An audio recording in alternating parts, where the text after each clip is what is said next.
Hi everyone, welcome back to our channel. The book we are talking about today is The Palace of Illusions, written by Chitra Banerjee.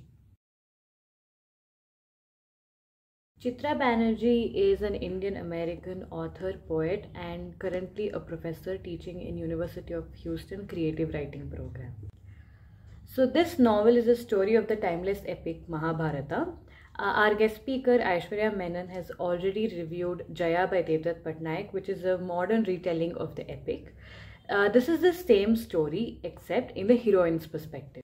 Chitra Banerjee does not change the storyline, she just writes in a new perspective, that is Draupadi's perspective. It is like seeing or reading Mahabharata through Draupadi's eye, the woman who started it all. The story starts off with the birth of Draupadi and Drishtadyumna. They're twins, they're born out of fire and they're born to fulfill a destiny. The story starts off from here and builds from there. One really interesting thing about this book is Chitra Banerjee's characterization. In this story, Draupadi is not just an obedient homemaker, but she's so much more. She's extremely flawed, she's stubborn, she's a rebel, she's vengeful, and constantly craving for her dad's attention. She does not conform to social pressures or social constructs where they expect a woman to be a certain way, a princess to be a certain way. She always feels it is unfair because her brother Drishtadyumna, who she enduringly calls Dri, he's being trained to fulfill his destiny, whereas she is being trained to be a good wife. She is also determined to leave a mark in history. She's so vengeful that the revenge she seeks consumes her totally, and she quotes towards the end saying, "She who sows vengeance must reap its bloody fruit." Not only her characterization that's interesting in this book, it's her growth throughout the novel.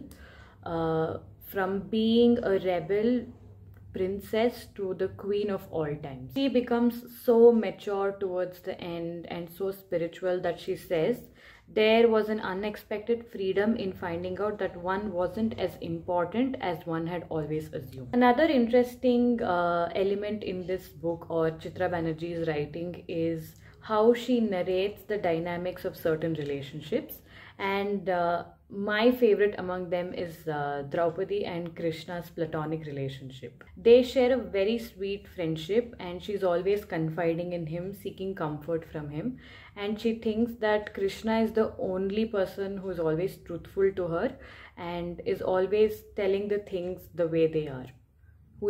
He's very brutally honest.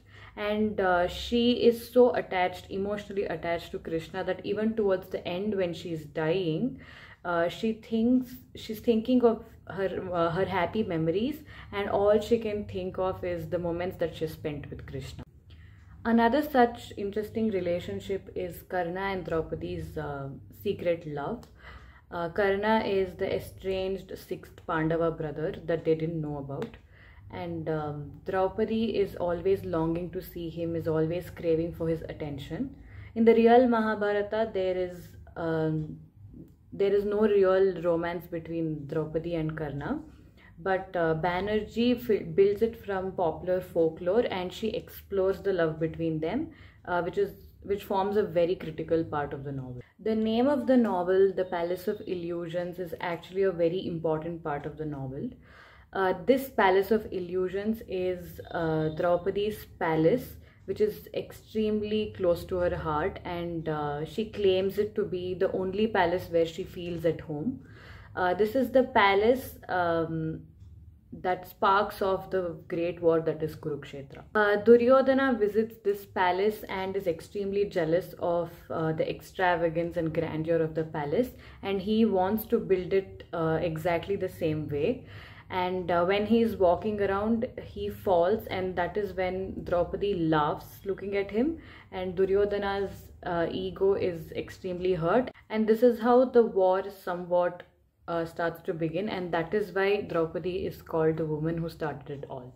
If you want insights about the history's most important, charming and enigmatic heroine, that is Draupadi, you have to read this book. It also answers a lot of questions about why Draupadi did a lot of things that she did.